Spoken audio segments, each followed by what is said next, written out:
Hello everyone, welcome to Famous Desserts View page again. So today I want to show you all how to crumb coat your cake and stack it nicely. This is a 3-tier cake. This is the canvas. I have another video that shows how I filled and I trimmed the cakes. For this one I'm showing you how to crumb coat the cake and stack it nicely so you can go to any destination that is going to go to, unaffected, without collapsing or crashing. So come along with me and let's go.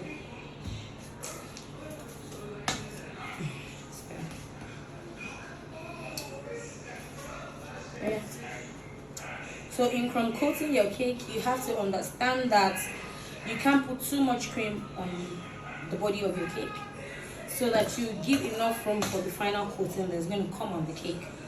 This is American buttercream, and so it doesn't require any form of refrigeration. After I crumb coat, I just leave it out to dry, like to air dry, after which I'll do the second coating. But as the case may be, this particular cake is not going to have a final coating. It's going to be a semi-naked design with flowers, as you can see on the table. So once I'm done with this first coating, I will just do all of it. I'll take this away and do the remaining two once I'm done. So after I'm done with plastering the cake with the buttercream, I'll use a scraper, an acrylic scraper. It's always the best to use to scrape your cakes. There are metal scrapers, but after testing both, I always prefer the result that the acrylic scraper gives to me. So I'll be using this to get the excess cream out of the body. It's not like I'm aiming to get smooth sides for this kind of cake. You don't really need to aim for smooth sides for the first coating, but yeah, you don't need to have dollops of cream littered everywhere. Just try and make it as smooth as possible, because all of these things are like the foundation of a building, and once you get this stage right, you're almost guaranteed that the result will be, as you wish it to be. So now I'm just getting the excess cream off the edges. The acrylic topper to run around the sides of the cake. That is what is going to give me that smooth side that I want. That's why the fact that this cake is going to be a semi-iced cake, it's not an excuse for it not to look nice or appealing enough. So I would still follow the same technique I would have followed if I was going to cover the cake fully. So that at least it's semi-iced, but it will still look pretty. So I've run that round it, and that's what it's going to be. I would then proceed to taking off the excess on the edges, and then I'll leave this. Like I said earlier, I'm not going to refrigerate this. Bear in mind that it's always best to work in an air-conditioned space, regardless of the kind of frosting you're working with. I'm not going to refrigerate this because it's American buttercream. It doesn't really hold up a lot of cold temperature. If you bring it out, if you happen to refrigerate it, it will sweat out like that condensation thing. So you'd rather just let it air dry. It might take a bit of time, but just let it air dry. When it does, it will be as good as you want it to be. So yeah, done with the first tier. I'll be repeating the same process for the second and the third, and then I'll proceed to teaching you guys how to stack your cakes nicely and straight. Alright, it's going to be a whipped cream cake. I might tell you to use your discretion, because that will still eventually get into a freezer to firm. Same as Swiss meringue buttercream and all of this cold cream, the cold texture tempered cream. This one just needs air. In fact, if you try to put this in the freezer because you want it to set on time, you're going to end up with a mess, because when you bring it out, it's going to have this water patches all over, like, to sweat out. And then It's more like you're going back to square one, because at that time you're not even going to have any dry texture for you to work with. So yeah, the quick one for whipped cream. After crumb coating, you keep it in the freezer to set. For Swiss meringue or modified buttercream, you keep in the freezer to set, because there's a particular ingredient in those ones that require refrigeration, which is the unsalted butter. This is made with salted butter, alright, or margarine as the case may be, and that's the major difference. So when it's salted butter, it doesn't require refrigeration. More like the baking butter, the one you use for your vanilla buttercream cake, buttermilk cake, and all these kind of cakes. So yeah, again, we go around the sides,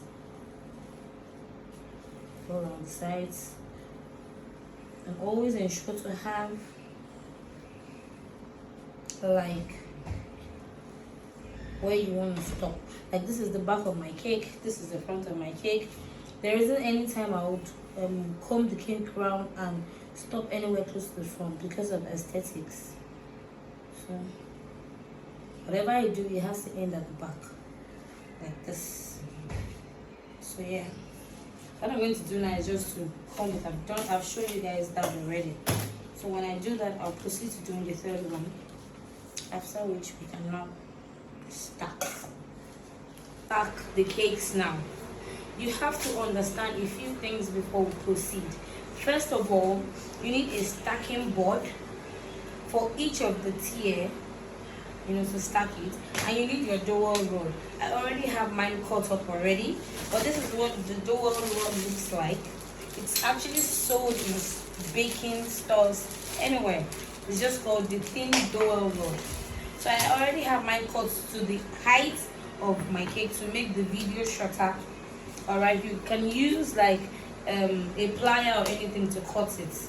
There's a Dowels roll cutter is also sold. So you need this, and make sure that your stacking board is not the same size with the cake, because you don't want your board sticking out of the cake. So you need to have about 2 inches, a board that is about 2 inches smaller than the actual size of the cake. This is a 12 inches cake. The second one is about 9 inches, and then the other one is about 6.5 inches. So I didn't get those exact sizes of the stacking board, so I only simply used the scissors to cut to the size, because it's just card. What this stacking board does is it protects the other layer from pressing on the one below, so that you don't have like an accident or the cake crashing in transit.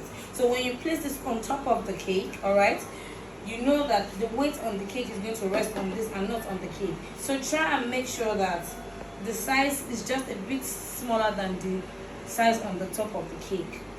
So, and then when you're stacking your cake, you always eyeball your cake. If you're not using a leveling plumb, I'm not using a leveling plumb.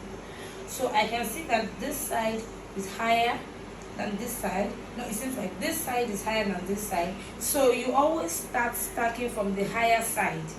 In doing that, you know that when you put the first one, for instance, like this, pick it from the higher side. Before you do that, always make sure you know where your board is going to land, so that the stick is going to rest directly underneath it, not out of it, directly underneath. So when you put the board like this, for instance, you already have an idea that this is where you're, so you know that whatever you're doing with your Dowels rod has to go around about like this,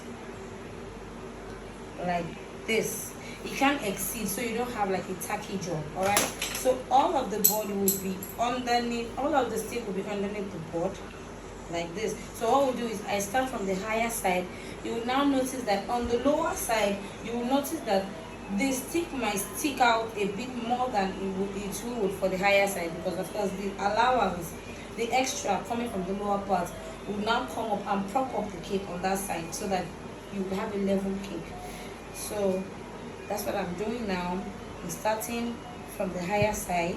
See that you don't want to put your hand into the cake, so you use another one to just press it in. Can you see it's just exactly the level? You do the same thing, and for the bigger cake, try to dowel it more, because the more you dowel your cake, the better for you and the better support your cake would have. So yeah, you do all this, I think. So yeah, you go again. Try and have it like for this one now. I'm going to do it twice. Like I'm going to go 2 times so that there won't be any form of weight pressing on the cake at all to make it compress or break or crash or any of such stories that touch. So yeah, I go do that again. As you can see, if you are watching me closely, you see that this part is already sticking out. This is exactly what I'm talking about, and I'm sure that's because this side while streaming is a bit lower than this side. If you see that if I put this one here now, you won't see anything like that. I can bet that.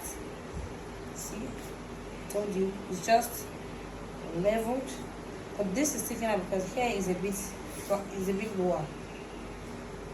So these things can happen whilst you are trimming your cake. That's the reason why you have to understand the technique of doweling. It's very important. You don't just go about poking your cake with holes of stick. It just has to be precision. Alright, so when I go all the way around this first time now, let me put here, all the way around. So you can imagine when you put a cake on top of this, it's quite obvious that there's a stick holding up the weight of the cake, and then there's a board holding it up. So you are not going to record any accident. So I'm going again. What I'm doing now is double doweling style for the base, because the more dowel rod you put, the better it will hold for you. So here I'm doing this, and then I'm going to reserve the middle to put a connecting dowel, like a connecting dowel rod, a longer one. Instead of putting this, so I'll just take from the longer one. This is the one that is going to connect you to the 3 cakes. But because I won't want to put this 2 in the middle. The reason why I'm doing this, it's actually not a must, but I'd rather you don't skip that part. Reason being that when this now, remember that when I showed you this, I didn't poke out the hole. See, this is how it comes, but I've done this already. The reason why these holes are there is to help you to just fix the sticks in place, but that won't be needed for me because I already doweled it already. So what I need to do is, this hole can only fit in 1 stick, so all I did was just widen mine with my hands by the center so it can accommodate both sticks. This is a 3-tier cake. You can choose to use just 1 stick, but me, just to make sure that I do everything right, I put 2 sticks. Alright, you can imagine how the cake is already. So imagine if you get into a gallop or anything, you are not scared that your cake is going to slide off or shift. So what I do is I just take this now, I just put it in. Alright? Oh no, before I do that, I'm going to put cream. The reason why I'm putting the cream is, if it was to be a fondant cake, I would have attached this stacking board to the bottom of the cake from the time I've been trimming the cake. But because it's a cream cake, I can't do that because I still need to fasten it together with cream and to make sure that I get it right. So I would now, I've done this now, I would put it in. See, I have just enough space for this. I'll drop it. Make sure it's very much centralized, like you can see. Press it in down. You can even use something to just hit it to be sure that there is nothing like any distance. So it's there, it's still moving, but no matter how it moves, this cream is going to fasten on the bottom of that cake, and then of course there won't be anything like, so I'll put it again.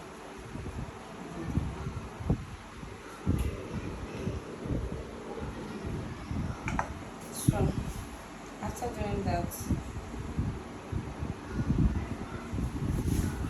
this is the fun part. So after doing this, like I said already,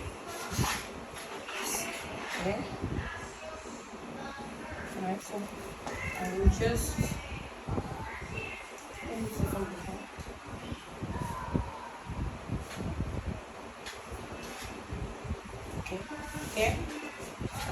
it because I've used this to prop it up already. So I'll just use the bottom of my hand to lift it up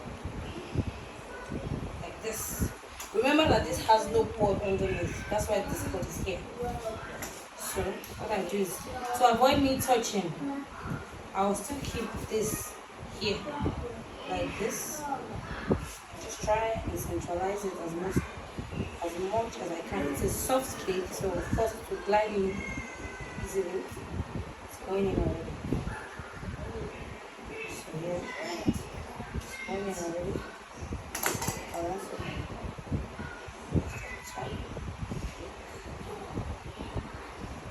yeah, so we have that.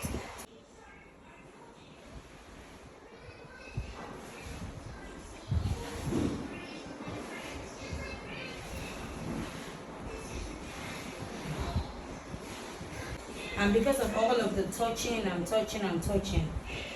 have to put a bit of cream, more like just for finishing. So because it's a semi-naked cake, it doesn't really have to look not nice.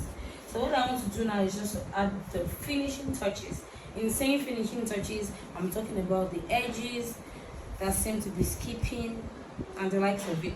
So when I do that, I comb it one more time before I am done with the flowers. So I'll start from the top. That's what I'm doing. You know, so that it doesn't look untidy. So I've stacked all three successfully. So what I'm doing now is to fill up all the jumping parts. If it was a fondant cake I was doing, at this point what I'll be using is the smoother to press down the fondant on any skipping part. So yeah.